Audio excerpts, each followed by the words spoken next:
자, 안녕하세요. 삼국유사 기편과 관련된 이야기, 제가 책을 갖고 오지는 않지만 사실은 그 편수에 따라서, 그리고 이게 왕의 흐름과 관련이 돼요. 그래서 문무왕 다음에는 지금 이제 신문왕 이야기도 좀 있고, 그 다음에 이 성덕왕 이야기도 나오고, 뭐 이렇게 가는 거예요, 계속. 그리고 그 왕의 흐름에 따라서 그때 중요하게 굵직굵직한 사건들을, 그러니까 좀 특이한 사건들을 적어 놓은 게 기편. 기하다, 이렇게 생각하시면 돼요. 그래서 기한 이야기. 그래서 문무왕 범민과 관련해서 문무왕 범민이 나중에 이제 죽을 때 그 이야기 아주 유명한 얘기예요. 동해구 삼유적 뭐 이렇게 나오는, 그 중에서 이제 가장 대표적인 게 문무왕 수중릉이라고 하는 간포 앞바다, 경주 간포 앞바다에 갔을 때 가문사지와 더불어서 보는 그러한 유적이죠. 그래서 전에도 한번 잠깐 얘기는 해드렸었어요. 동해구 삼유적이 동해구에 세 개의 유적이 있는데, 하나는 가문사지.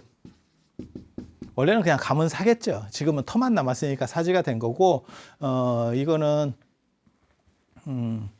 이제 신문왕이 문무왕을 위해서 창건한 사찰. 문무왕을 위해서 창건한 사찰이 되는 거고, 그리고 그 이제 앞에 대왕암 수중릉, 뭘 얘기하는지 정확하게 잘 모릅니다. 수중릉을 우리 그냥 가면 다 보이죠. 그리고 이제 이견대라고 하는 데가 있죠. 이견대는 잘 안 가보시더라고요. 그 바로 옆에 있습니다. 그 이견대. 그게 이제 만판식적 이야기 나올 때 섬이 이렇게 왔다 갔다 한다더라, 뭐 이런 거를 봤었던 자리가 이견대예요. 그래서 저걸 합쳐서 그 근처에 바로 붙어 있거든요. 그래서 동해구 삼유적이라고 하는 거고, 가문사나 이견대 이야기는 전에 해드렸었어요. 그래서 지금은 대왕암과 관련된 이야기를 해드릴 겁니다. 대왕암이 혹시 두 개 있는 거 아세요? 하나는 경주에 있고, 하나는 울산에 있습니다. 이 두 개의 대왕암이 있습니다. 그래서 경주 대왕암은 작고요. 울산 대왕암은 겁나 크고 멋있습니다.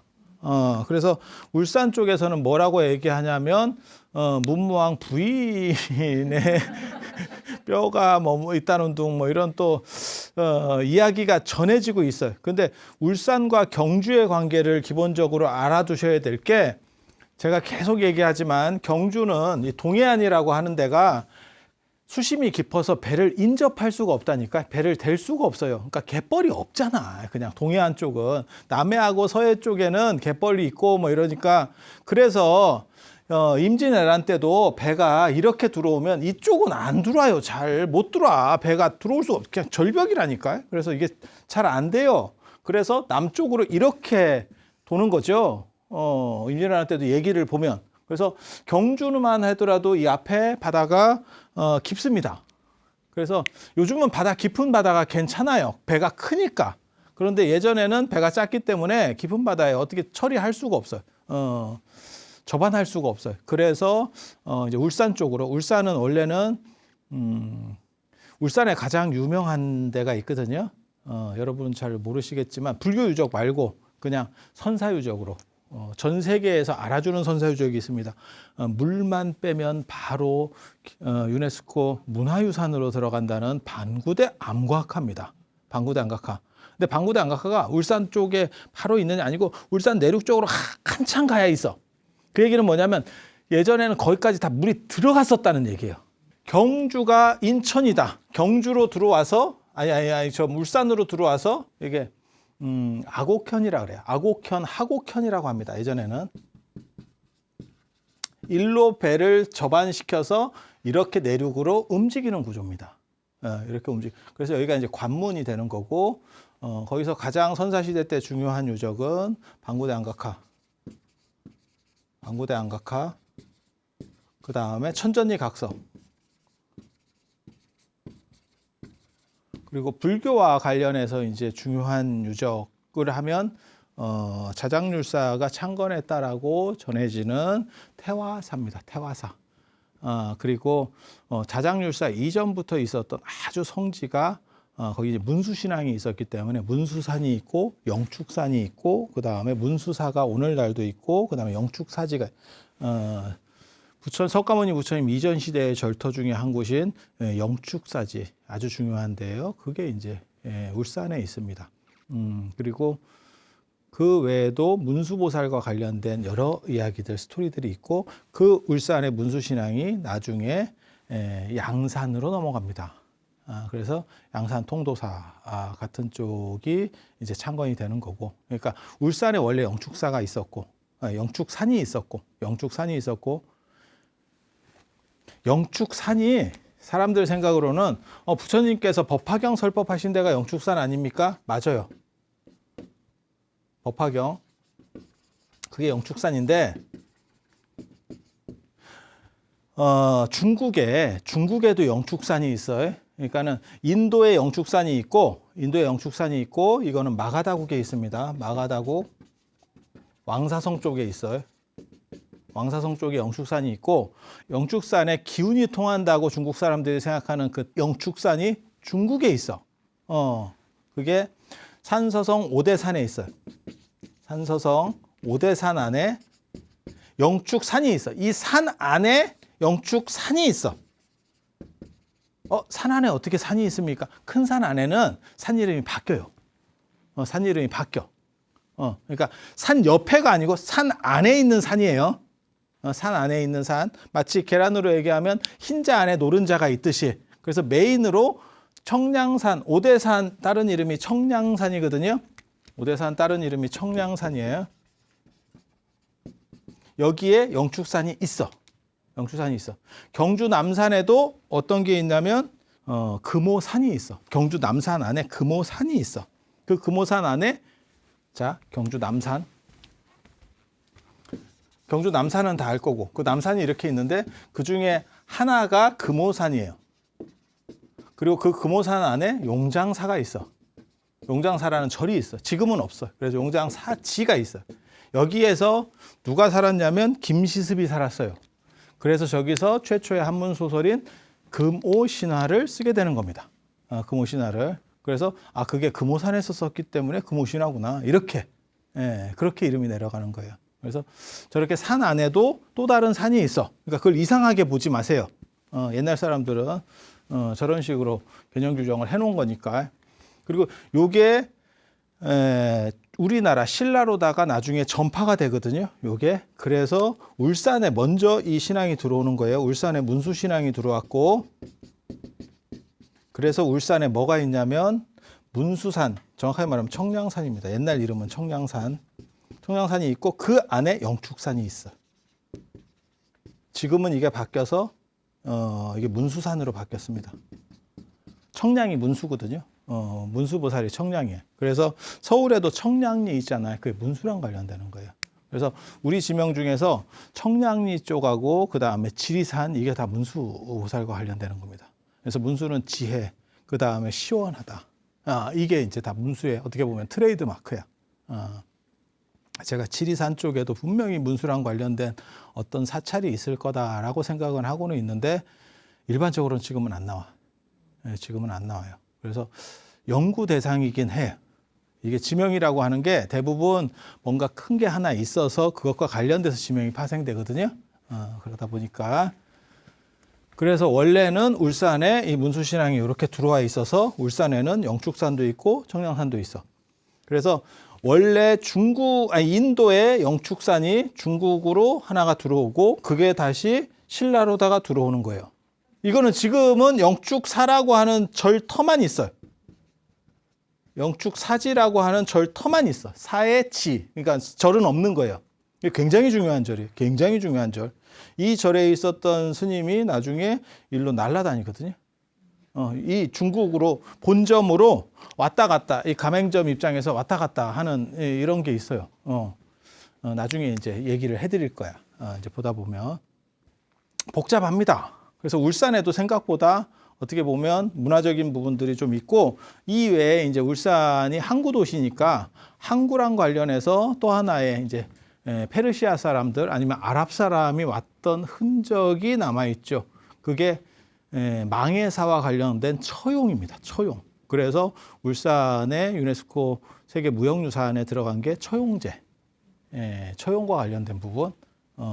그래서 강릉의 단오제, 울산의 처용제, 한 번씩은 들어보셨을 거예요. 한국 사람이면 한 번씩은 들어보셨을 거예요. 뭔지 정확하게 잘 몰라. 하지만 그게 이제 울산과 관련된다더라. 이런 정도 이해를 하시면 돼요. 그래서 울산이 생각보다는 대단한 도시예요. 생각보다 대단한 도시예요. 그래서 이게 울산과 경주가 서로 이렇게 맞걸려 있기 때문에 울산의 대왕암 썰이 나오는 거예요. 그리고 가보면 그 대왕암이 지금 대왕암 공원으로 되어 있는데 명칭 자체가 국가에서 얘기하는 게 대왕암입니다. 그래서 경주 대왕암이 있고 울산 대왕암이 있어요. 그렇게 해서 거기는 진짜 대단해요. 저는 꼭 한번 가보실 거를 추천드립니다. 굉장히 멋있어요. 단 더울 때 가시면 안 됩니다. 더울 때 가시면 위로 맞고 그 바닷물에 비쳐서 맞고 그다음에 화강암에 비쳐서 맞고 막 쓰리 쿠션으로 맞는데 얼굴에 진짜 무슨 한 방에 버섯 나라가 될 겁니다. 그래서 뭘 하고 가도 안 될 걸? 그게 쉽지 않아. 쉽지 않아. 진짜 복면 쓰고 가지 않으면 그리고 그게 더우면 또 한정없이 더워요. 바닷가에서 그래서 한 번 정도는 꼭 가보시면 거기는 게다가 저 현대에서 다리를 놔줘가지고 거기까지 굉장히 큰 바위입니다. 갈 수 있습니다. 이렇게 굉장히 좋아. 맨 처음에는 아마 현대에서 다리를 놨을 거고 주변으로 대왕암 공원을 개발하면서 국가에서 또 이렇게 도는 길을 만들었어요. 그래서 아주 좋아. 그래서 한 번 정도는 가보시면 좋을 것 같고 그 다음에 과연 이 문무왕 수중릉이라고 하는 게 진짜냐와 관련해서 굉장히 많은 논의들이 있었습니다. 왜? 바다 안에 있는 바위에다가 무덤을 쓴다는 게 가능하냐? 해서 여러 번의 조사를 했는데 인공 흔적은 찾지 못했습니다. 지금까지는, 앞으로는 모르겠고 인공 흔적이 없어. 그 얘기는 뭐냐면 납골한 건 아니야. 그러니까 넣고 뭘 이렇게 돌을 이렇게 파가지고 거기다가 뼈가루를 넣고 뭘 이렇게 돌로다가 눌러놓은 그런 거는 아니라는 거예요. 그런 건 아니야. 그래서 그런 정도. 그리고 울산에는 울산 대왕암이 진짜 대왕암 아니냐는 썰도 있어요. 그런 썰도 있어요. 근데 그건 아닌 것 같고, 그건 좀 아닌 것 같고. 근데 울산 대왕암이 진짜 멋있는 건 더 멋있어. 그런데 가만히 보면 뭐라고 나오냐면 이게 이제 그 기조에 나오는 문무왕 범민의 죽음과 관련된 거예요. 유조로, 그러니까 유언으로 뭐라고 남겼냐면 동해의 바위에 나를 장사 지내라 라고 했대. 그 장사 지내라는 게 뼈가루를 뿌리라는 얘긴지 납골을 하라는 얘긴지 이제 두 가지의 생각을 하는 거죠. 그리고 문무왕이 최초로 왕 중에서는 화장을 하는 거예요. 그래서 그 뒤로도 화장을 했느냐? 라를 보면 생각하고 좀 달라. 이게 삼국사기 신라본기인데 신문왕, 문무왕의 아들인 신문왕입니다. 신문왕이 692년 7월에 돌아가셨는데 랑산의 동쪽에 장사 지냄 이렇게 나와요. 되게 재밌는 게 저게 어딘지 압니다. 지금 사천항사에서 이렇게 보면 그쪽 밑에 저 불국사 가는 쪽에 무덤이 하나 보여. 그게 신문왕릉이거든. 신라 왕릉 중에서 위치를 아는 몇 안 되는 무덤 중에 하나입니다. 저렇게 지리들을 저렇게 써놨거든. 어디에서 어느 쪽 뭐 이런 식으로. 그래서 왕릉은 크기가 있으니까 이렇게 보이잖아. 그러니까 이게 이건갑다 이렇게 본다고요. 그래서 랑산은 정확하게 알거든. 그리고 랑산 꼭대기에 선덕여왕릉이 있는 거고. 그리고 거기서 이렇게 사천항사 밑에서 이렇게 보고 있으면 거기 이렇게 소나무 좀 있고 거기 신문왕릉이야. 다 보여. 이렇게. 우리는 이제 가봤지. 왜 가봤겠어? 잘난 척 하려고. 잘난 척 하려고. 근데 저랑 신문왕릉 간 사람은 거의 없을 거예요. 왜냐하면 제가 경주 같은 걸 투어를 해도 볼 게 없어요. 그냥 왕릉이야. 그래서 그런데 동쪽에 장사를 지냈다. 그러니까 묻었다는 얘기거든요. 신문왕의 첫째 아들이 효소왕이에요. 효소왕. 망덕사라고 하는 절, 사천항사 앞쪽에 있습니다. 앞쪽에 그 망덕사지가 있는데 명랑의 문두루비법 나올 때 요산망덕의 사찰, 망덕 요산의 사찰 이렇게 해가지고 망덕사가 되는데 그 망덕사의 동쪽에 장사를 지냈대. 그 근처에도 뭔가 무덤 같은 게 하나 있어. 그래서 이것도 장례를 지냈구나. 근데 되게 재밌는 게 봐봐. 랑산이라고 하는 걸 거점으로 놓을 때도 있는데 큰 지형지물에 절 거점으로 놓죠. 절에서 어디, 절에서 어느 방향 이런 얘기를 하죠. 저 절이 남아있으면 위치를 판단하기 굉장히 쉬워요. 근데 절이 없으면 이제 어쩌라고가 되는 거지. 어쩌라고가. 그래서 절의 기와 같은 거 할 때 진짜 절 이름 써놔야 돼. 거기다 절 이름 파놔야 돼. 뭐 금부치에 놓고 동에다가 놓고 다 필요 없습니다. 그런 거는 누가 주워가도 주워가. 기와가 최고야. 내가 보기에는 기와 그다음에 돌 이런 데다 새기는 게 최고야. 그렇게 해서 이렇게 놔두다 보면 그 이름이 나오는 거야. 아, 그래서 이게 이 절이구나. 이렇게. 그래서 효소왕은 망덕사 쪽에서 매장했고 장사 지냈다는 건 매장이에요. 그다음에 성덕왕이 효소왕 동생이거든요. 동생. 여기 제가 숫자 써놨잖아. 신문왕의 첫째 아들, 둘째 아들. 요게 이제 또 썰이 있어요. 이 성덕왕이 이제 평창 오대산에 와서 수행을 하다가 왕이 된 그래서 효명이다. 이제 이런 얘기들이 있거든요. 나중에 삼국유사에 또 나옵니다. 그 탑상편에 나와요. 그건 훨씬 뒤에. 그래서 저 성덕왕이 문수보살의 가피를 받고 왕이 된 통일신라 최고왕입니다. 그리고 이 성덕왕을 기리기 위해서 해공왕이 만든 종이 성덕대왕 신종, 에밀레종. 원래는 이 사람들이 만들어 주려고 했었는데 너무 커서 잘 못 만들고 계속 깨지다가 이 해공왕 때 만드는 거예요. 그래서 이 성덕왕 보면 이거사 남쪽에 장사 지내. 이거면 이제 이거사가 어딘지를 모르는 거야. 이러면 이제 끝나는 거야. 이거사가 이거 했지. 이런 거 웃어주면 계속 합니다. 그래서 너무 깨끗하게 끝나면 이게 안 돼. 근데 절이 굉장한 상징성을 가지는 그 동네에서 어떻게 보면 대표적인 데였었구나라는 걸 알 수 있어. 왜? 그걸 통해서 위치 비정을 하잖아. 왕릉보다 어떻게 보면 절이 상당한 위치를 가지고 있구나. 뭐 생각하시면 되냐면 유럽 여행 가시면 성당 중심으로 도시 구조가 만들어져 있는 걸 보면 아실 수 있어요. 그래서 그 성당을 중심으로 어떻게 라는 거하고 비슷한 지금 이야기를 하고 있다라고 보시면 돼. 이해가 되죠? 그리고 효성왕, 성덕왕의 둘째 아들이에요. 효성왕이 법유사 남쪽에서 화장했다라고 나와. 이게 지금.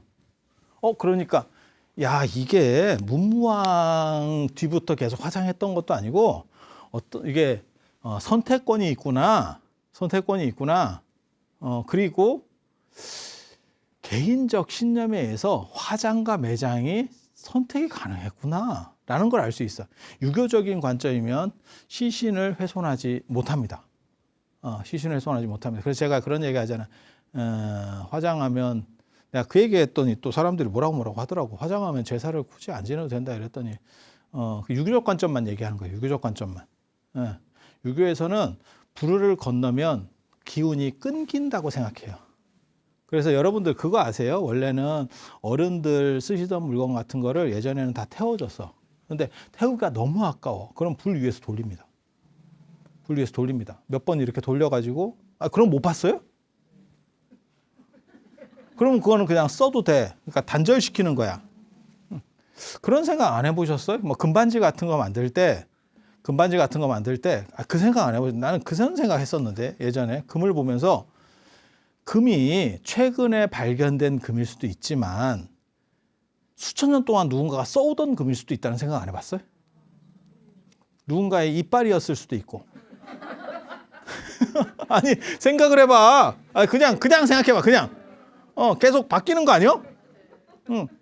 여러분이 끼고 있는 금반지가 사실은 어떤 90 먹은 노인네의 그 이빨이었던 거야. 원래는 치아였던 거야. 그거를 그 어른이 돌아가시면서 입관하는 사람이 그걸 또 뺐어요. 그래서 그걸 또 팔아먹었는데 여러분이 가서 그걸 또 반지를 그 할배의 영혼이 여기에 이렇게 서려 있어. 그래 영감이 이렇게 자고 있으면 그 반지 위에서 보고 있는 아우 저 내 이빨인데 이러면서 보고 있는 거야. 왜 되게 찝찝하지? 근데 그게 그 영감만 있는 게 아니고 그 이전에도 계속 있었더라고 생각을 해봐. 왜냐하면 이런 거는 녹여서 계속 반복되는 거잖아요. 귀금속은 소실이 잘 안 돼요. 계속 어떤 방식으로든 녹여서 움직이겠지. 그러니까 수천 년 동안 누군가가 사용했었던 대를 이어서 아니면 형태를 바꿔가면서 사용했었던 금일 수도 있어. 최근에 발견된 금일 수도 있지만 아니 맞잖아. 그런데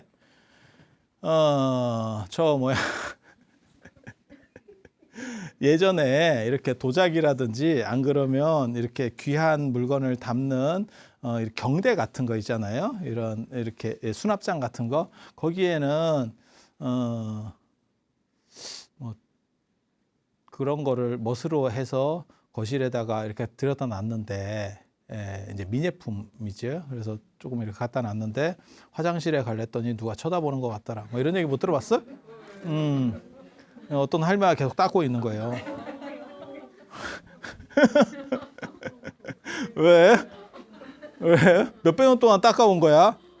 이렇게 기름 같은 거를 이렇게 하면서 내가 해온 혼수인데 이러면서 계속 닦고 있을 수 있는 거야. 그래서 화장실 갈 때 조심해. 누가 쳐다보고 있을 수도 있어. 그런 얘기 처음 들어봐? 근데 금이나 은 같은 귀금속에는 그런 식의 이야기가 없어. 스토리가. 이유가 뭐냐면 불로 한번 지져서 그래요. 그러면 끝난다고 생각하는 거예요. 그래서 결혼식 때도 세 사람을 드렸을 때 집안에 있는 기운이 있고 이건 유교 얘기 불교 얘기가 아니고 그 집안에 지난 시간에 말씀드렸지만 사람이 어떻게 탄생하느냐 부모의 정기 그 다음에 땅과 별이거든요. 그러니까 자연 주변의 자연 외부적 자연 그 다음에 가까운 자연 그 다음에 이거 부모 이렇게 해서 조합을 통해서 애가 나오는데 애가 만들어지는데 영혼까지 다 만들어져요. 유교에서는 지난 시간에도 말씀드렸지만 그러니까 유교적 관점이에요. 이렇게 맞냐 틀리냐를 얘기하는 게 아니라 유교는 이렇게 생각했다. 그렇게 해서 만들어지기 때문에 고향을 떠나면 안 되고 고향에 최적화되어 있는 거야. 그래서 신토부리가 되는 거고 죽을 때도 수구초심 여우도 고개를 돌리는 거고 그 다음에 죽을 때 되면 고향으로 돌아가서 죽는 거고 그 다음에 뭐 시신도 고향으로 되돌리는 거고 뭐 이런 식으로 다 작업들을 했었다고. 그리고 객사는 재수 없다고 그래서 이미 충돌한 기운이기 때문에 집안에는 수용을 하지 않았고 이런 문화들이 있는 거예요. 이런 문화들이 있는데 외부적인 사람이 들어오면 유교가 굉장히 특징적인 게 뭐냐면 일반 귀족제하고 달라요. 그러니까는 고려시대 때까지의 귀족제나 유럽의 귀족제에서는 종례혼이거든요. 그러니까 다 혈통이 통하는 사람끼리 이렇게 결혼을 했는데 유교는 여자는 다른 성씨를 데려옵니다. 다른 성씨를 데려온다는 건 뭐냐면 우리 동네하고 기운이 다른 사람이에요. 얘는 쉽게 말해서 이거는 뭐 삼성에서 만든 제품이면 이건 하이닉스 거라니까. 그래서 제품이 달라. 아니면 뭐 LG 거든지. 그래서 요게 일로 들어오면 기운이 충돌하는 수가 있어. 그러니까 뜬금없는 표현이 아니고 그들의 문화 관점에서의 타당성. 그러니까 약한 게 밀려나서 진다라고 생각하는 거예요. 그러니까 여자가 팔자가 세고 기운이 세면 오히려 남편을 누를 수 있다라고 생각하는 게 충이 걸리는 거지. 서로 충돌하는 거지. 아니 맞다 틀리다를 얘기하는 게 아니야. 그들은 그렇게 생각했다를 얘기하는 거야. 그래서 그렇게 충돌할 때 크게 문제가 안 생기게 하기 위한 걸로 박을 깨트리고 큰 소리를 내서 삿된 것들을 물리치고 나 왔어요 라고 하면서 들어가거나 황토나 불을 켜고 황토는 불을 상징하는 거예요. 그래서 황토를 넘어선다거나 아니면 불을 이렇게 지펴놓고 불을 뛰어넘으면서 들어가는 형태들이 나타나는 거예요. 그렇게 해서 삿된 것들을 물리치고 잘 융합시키겠다. 마치 커피와 프리마와 설탕을 잘 융합시키겠다. 물로 이런 식 사고가 나오는 겁니다. 그러면 문제가 없다. 근데 거기서도 불에 대한 예가 나오는 거예요. 불에 대한 예가 나오면 나쁜 것들이 나를 따라오지 못한다. 새로 편입하는 과정에서 따라오지 못한다. 그리고 이러한 요소는 고사상 할 때도, 고사 같은 거 지낼 때도 뭔가 새로 시작하고 이럴 때 그 전에 있던 기운들과 충돌하면이라는 것 때문에 신고를 하고 그 다음에 팥떡, 그거는 팥은 불의 기운이에요. 그래서 그걸로다가 중화시켜서 이사할 때도 마찬가지죠. 지금은 그런 게 없는데 예전에는 이사하면 동네 사람들에게 팥떡을 돌리고 뭐 이런 게 있었잖아요. 같은 룰들입니다. 이게 다 같은 룰이에요. 그런데 이런 것들을 사람들은 봤는데 왜 그런 식의 흐름이 작동하는지를 이해를 잘 못하더라고. 그래서 불이라는 걸 통해서 단절의 힘이 있어요. 불이. 그래서 금속은 태웠을 경우에 그건 불을 거쳤기 때문에 그 앞에 사람의 영이라든지 기운이 거기에 녹아 있을 수 없다라고 생각하는 거예요. 그런데 아까 얘기한 것처럼 뭐 문갑이라든지 이런 거는 계속 닦은 그 기운이 그 할매의 그 기운이 계속 있는 거예요. 그래서 집에 놔두고 있으면 문갑에서 누가 이렇게 쳐다보는 거다. 문갑 열을 때 조심해. 열으면 안에서 이렇게 나온다. 링이다, 링. 링이야. 그런데 할매가 나오기 때문에 머리가 별로 없어. 그런 거 있어. 그래서 저 같은 경우 사실 제가 문화재를 하는 사람이지만 문화재를 딱히 좋아하진 않아요. 집에 놔두거나 이런 거 별로 좋아하지 않습니다. 왜? 그 사람이 애지중지했던 거는 그 사람이 자꾸 쓰다듬는다니까. 쓰다듬는다니까. 그러면서 그 사람의 어떤 기운이 글로 자꾸 들어간다니까. 그래서 조금 찝찝한 게 있고, 그 다음에 그런 거 없는 거 있지 않습니까? 뭐 고려청자나 이런 것들은 깔끔하게 매장품입니다. 대부분 다 무덤 속에서 나온 물건입니다. 그걸 사용하면서 내려온 물건 아닙니다. 그래서 고려청자들이 위가 파손되는 경우들이 많아요. 그거는 일부러 다 깨끗하게 만들어 놓고 위에를 좀 깨트려서 못 쓰게 해놓고 묻어버려요. 왜? 너무 깔끔하게 넣어놓으면 파서 쓰는 놈이 있기 때문에 못 쓰게 만들어서 묻는 거예요. 그래서 고려청자는 눈으로 잘 보면 수리된 게 많아. 수리된 게 많아. 그 수리된 거는 대부분 매장품이에요. 그리고 접시 같은 거 뭐 이렇게 깔끔한 거 싼 거 많이 있던데요. 그거 바다에서 나온 겁니다. 그 수출하다가 배 꼬르륵 해가지고 뭐 신안 앞바다 뭐 이런 거 있잖아요. 그런 건 깨끗한 물건이야. 근데 그런 건 명품이 아닙니다. 그 사람들은 어떻게 생각하면 연대만 올라가면 무조건 다 비싸다고 생각해. 물론 연대가 올라가면 개수가 많았더라도 점점 줄어드는 거는 맞아. 하지만 너무 많은 거는 안 준다니까. 너무 많은 건 안 준다니까. 그래서 연대에 비례하는 건 아니에요. 명품은 지금도 비싸고 앞으로도 비싸. 명품의 특징 중에 하나가 뭡니까? 우리나라가 코로나를 거치면서 그런 명품의 최대 소비국으로 지금 급부상했거든요. 이게 K자 성장 때문에 나타나는 건데, K자 성장이 뭔지 아세요? 있는 사람은 더 있게 되고 없는 사람은 더 없어졌다는 거예요. 그래서 이 사람들은 코로나를 겪으면서 뭐 주식이라든지 이런 걸로 해서 많은 돈을 벌었다는 거예요. 그래서 명품 소비력이 좋아졌고, 쉽게 말해서 꽁돈이 생겼고, 밑으로 떨어진 사람들은 어차피 집 못 살 거 명품이나 하나 사볼까 이렇게 나온다는 거예요. 내가 지금 모은다고 해결이 될 것 같지 않은데, 그런데 그러니까 여러분 세대에는 내가 몇 년 동안 잘 허리띠를 졸라매고 연탄가스 먹으면서 알뜰하게 살면 집을 살 수 있을 것 같아 라고 생각을 했는데, 지금 애들은 그래 봐야 안 될 것 같은데, 이러니까 쓰고 죽자. 우리 속담으로 얘기하면 먹고 죽은 귀신 때깔도 좋다더라. 이걸 실현한대. 그래서 애들도 알바를 해서 명품을 산다는 거예요. 그 덕분에 우리나라에서만 얘네들이 계속 출시가를 올리지. 그래서 무슨 말이 있냐면 최근에 나온 말이에요. 네가 살 때가 제일 싸다. 지금이 제일 싸다. 명품은 지금이 제일 싸다. 계속 이것들이 올리니까. 그래서 그걸 지금 사라라는 뜻으로 말씀드리는 건 아니고, 옛날에도 명품이 지금 오래돼도 명품인 거지. 딱 그 말 생각하시면 돼요. 개꼬리 3년 다도 황모 안 된다더라. 쪽제비 털 안 된다더라. 쓰레기는 쓰레기다. 티끌 모아 티끌이다. 그 얘기지. 그 얘기지. 그래서 여러분은 명품이잖아. 저는 그렇게 생각을 합니다. 왜 그렇지 않으면 내 얘기를 듣고 있겠어. 명품이 명품.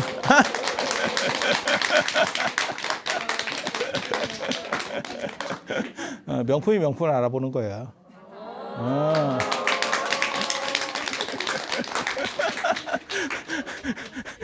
이런 거 좋아하시는구나. 그래서 동해 화장을 해도 계속 화장을 하지는 않았구나라는 것도 알 수 있고 화장에 대한 선택권이 있었구나. 지난 시간에 제가 그런 말씀을 드렸지만 유교 문화가 강력하게 작동하지 않았구나라는 걸 알 수 있어요. 왜? 화장은 단절이라고 하는 걸 의미하기 때문에. 예. 그래서 저도 뭔 얘기를 하냐면 제사 지낼 때도 화장하면 굳이 제사를 안 지내도 돼요 라고 말하는 게 사실은 단절룰이에요. 그리고 제가 그런 얘기 하잖아. 화장을 해도 제사는 제사 아닙니까? 제사 지내도 돼. 하지만 필연성이 끊어진 거예요. 이미 끊어졌기 때문에. 그래서 불교 시대를 1000년을 거쳤는데도 불구하고 유교로 넘어왔을 때, 조선시대 유교로 넘어왔을 때 그들이 끝까지 포기 못한 거가 뭐냐면 화장을 용납하지 못했어요. 조선시대 때. 화장이 선택권이 있는 거면 유교 안에서 작동 원리 중에서 화장은 해도 되고 안 해도 되는 거야. 그러면 화장하는 사람들도 있었겠지. 그런데 왜 끊임없이 그들은 매장을 했을까를 생각을 해봐. 그거는 매장이 불가한 거예요. 그들의 원칙 안에서는. 그렇게 생각하시면 돼. 그런데 이런 얘기를 그냥 얘기만 해주면 뭐 틀렸다는 또 뭐 이렇게 전공자를 자꾸 틀렸다고 하면 어떡해. 내가 지금 밀고 나왔지만 내가 원래 전공자라니까. 그래서 그거는 하기 싫은 분들에게 굳이 화장을 한 상황에서는 필연성이 없어. 여러분 몰라서 그래. 조선시대 때 화장했잖아요. 난리 납니다. 난리 납니다. 그거는 진짜 사형당할걸? 조선시대 때 승려들 말고 일반인이 화장을 하면 사형당할걸, 그 사람? 왜? 네가 그걸 어떻게 하느냐? 신주를 태웠다고 해서도 난리가 났었습니다. 신유박해 이런 거 터질 때 보면 천주교도들이 자기 신주가 뭐냐면 위패, 조상의 위패를 태워. 절단이 납니다. 절단이 납니다. 이게 세상에 이런 놈들이 있어. 임진왜란 때 아무리 힘든 상황에서도 종묘에 신주를 모시고 간다. 모시고 간다. 신주는 시신하고는 비교도 안 되는 가치예요. 여러분 생각해봐. 위패는 세웠다가 태울 수도 있고, 지금도 우리가 그런 생각하잖아요. 제사 끝나고 태울 수도 있고, 왜냐하면 우리는 사당이 없으니까. 태울 수도 있고 또 쓸 수도 있잖아.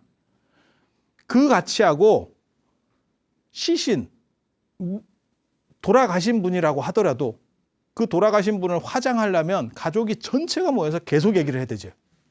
예. 아니, 맞잖아요. 그게 동의가 어느 정도 공감이 떨어져야 할 수 있는 일이잖아. 오늘날에도. 그런데 조선시대 때는 그 신주 하나 태우고도, 위패 하나 태우고도 갑니다, 사람이. 갑니다. 그런데 조상을 화장했다. 난리 납니다. 난리 납니다. 그래서 유교에서는 화장은 양보 대상이 아니에요. 양보 대상이 아니에요. 그리고 화장을 했다는 거는 이미 그들의 논리 구조가 깨진 거예요. 깨졌으면 어떻게 해요? 그들의 논리 구조를 굳이 안 따라가도 된다. 그 얘기를 해주는 거예요. 그래서 하기 싫은 분에게 팁을, 정당성을 제공하는 거예요. 지금은 거의 대부분이 화장이기 때문에. 하고 싶으면 그냥 정성으로 플러스 알파로 한다고 생각하시면 돼. 그 제사의 룰은, 작동 원칙은 하나가 깨졌어. 깨졌어. 그래서 그렇게 생각을 하시면 되고, 그리고 지금 이제 말씀을 드리면, 봐봐. 이분은 화장을 했고 어디에 뿌렸다고 되어 있냐면 동해에 뿌렸다. 저희가 전에 감산사 그 미륵상하고 아미타상 뒤쪽에 기록이 있는데 그때 동해변 흔질가에 뿌렸다. 그러니까 저는 그게 간포 앞바다쯤으로 생각을 하고 있습니다. 여기도 동해가에 뿌렸다. 이렇게 나와. 동해가에 뿌렸다. 그러면 그 다음 왕은 어떻게 했느냐? 모지사가 어딘지 모릅니다. 모지사의 서쪽 봉우리에 장사 지냈다. 여기는 그냥 장사 일반 터에다 지낸 게 아니고 산에다 묻었네. 라는 정도를 생각해 볼 수 있지. 근데 이제 모지사가 어딘지를 모르지. 그러니까 모지사 자리만 찾으면 어디 이렇게 발굴하다가 기와장에서 모지사 이렇게 나오면 이제 봉우리만 찾으면 되지. 그거는. 그래서 왕릉 좀 큰 무덤이 있는데 그러면 그거는 저 사람 무덤, 경덕왕 무덤 이러면 되는 거예요. 그래서 성덕왕의 두 번째 아들, 성덕왕의 세 번째 아들 이렇게. 그리고 해공왕이 요 사람의 아들이거든요. 근데 여기서 이제 이 사람이 김지정의 난에 의해서 결국은 그 난 과정에서 김양상과 김경신에 의해서 죽고 부부가 죽고 저 이제 해공왕 얘기 다음에 또 해드릴 거예요. 이 다음으로 이제 내려가거든. 이렇게 연대들이 내려가거든. 그래서 재미없고 안 중요한 사람은 건너뛸 거고 해공왕 때 이제 또 나오지. 경덕왕 때 이제 해공왕이 탄생하는 표훈대덕이 하늘에 올라가서 이제 제석청과 거래하는 이야기들 뭐 이런 것들이 나오니까 그래서 이 얘기도 전에 한번 해드렸었어요. 그래서 김양상이 여기까지가 해서 태종 무열왕계는 끝나고 그다음에 내물왕계에서 김양상과 김경신이 이제 왕이 되고 여기서부터를 신라 하대라고 한다. 그래서 김지정이 어떻게 보면 자기가 좀 해먹으려고 난을 일으켜서 왕을 볼모로 잡고 있는데 김양상과 김경신이 그걸 되치기를 하면서 전부 김지정한테 뒤집어 씌우고 왕을 죽인 사건. 그리고 자기네들이 결국 왕을 하더라. 그러면 신라 하대가 열리게 되는 거예요. 그래서 상대, 중대, 하대거든요. 상대는 진골까지, 그러니까 선덕여왕, 진덕여왕까지. 그 다음에 중대는 태종무열왕부터 태종무열왕의 핏줄들이 내려간 시기. 그 다음에 하대는 태종무열왕계가 끊치고 그 다음에 그냥 경주김씨들 이렇게 하고 나중에는 이제 박씨가 3명이 왕이 나옵니다. 갑자기 박씨가 또 나와가지고 또 재밌지.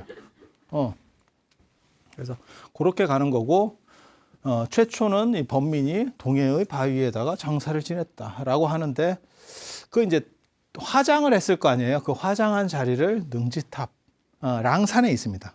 랑산의 중생사 앞에 자리는 맞는 것 같아요. 근데 그 탑이 어떤 식의 탑인지는 모르겠어요. 유적은 나왔는데 그리고 굉장히 큰 유적이에요. 그게 굉장히 큰 유적인데 사각형의 연꽃이 이렇게 새겨져 있는 연잎이 새겨져 있는 사각형이에요. 그래서 이게 어떤 형태인지를 모르겠어요. 다 무너져 있어서 지금 이렇게 약간 피라미드 같이 이렇게 쌓아놓긴 했는데 그 주변에 뭐 부재들이 굉장히 많이 남아 있어요. 그러니까 어떤 형태인지는 모르니까 그냥 대충 이렇게 만들어 놓은 거예요. 굉장히 특이합니다. 굉장히 특이한 구조라고 보시면 되고. 그래서 거기를 문무왕을 화장한 데가 아니냐라고 생각을 하는데 화장을 했으면 33촌으로 올라갔다, 도리촌으로 올라갔다 뭐 이런 식의 룰들을 써주면 재밌었을 것 같은데 아이러니하게도 문무왕은 용이 된다. 나는 용이 된다. 그리고 33촌으로 가는 거는 누구냐? 김유신이다. 그리고 김유신은 33촌으로 갔는데 또 되게 재밌어요. 뭐가 있냐? 대관령에서는 산신으로 재직 중에 있습니다. 김유신이 경주에서는 33촌으로 올라간 도리천으로 올라갔는데 겸직을 해요. 겸직을 여기를 다 놓지 못했어. 그래서 대관령으로 와가지고는 이제 또 산신으로. 그래서 대관령 산신 김유신 굉장히 재밌습니다. 굉장히 재밌어. 그래서 김유신이 33촌이 되고 그다음에 문무왕은 용이 되고 호국용이 되고 그 용이 되는 과정과 관련해서 제가 다음 시간에 말씀을 드릴게요. 그리고 이 다음 시간에는 수로 부인 얘기를 할 겁니다. 너무 예뻐서 인생이 피곤한 여자. 길거리 캐스팅의 신라 길거리 캐스팅의 원조입니다. 그냥 지나가기만 하면 캐스팅 제의가 들어와. 여러분들이죠. 근데 여러분들은 그때 이제 연예기획사가 활발하게 작동 안 되던 시절이라서 뭐 그렇게 되지 않았던 거고 지금 같았으면 여러분 리즈 시절이면 뭐 충분히 됐겠지. 제가 늘상 얘기하지만 그런 눈빛으로 하지 말고 그냥 그렇게 믿어. 그게 인생을 행복하게 만들어. 그게 인생을 행복하게 만들어. 그래서 통일신라의 가장 얼짱 이야기, 수로부인. 한 번씩은 들어봤을 거예요. 수로부인. 영감까지도 후린다는 그 수로부인 이야기. 해드릴 수 있도록 하겠습니다. 자, 들어주셔서 감사합니다.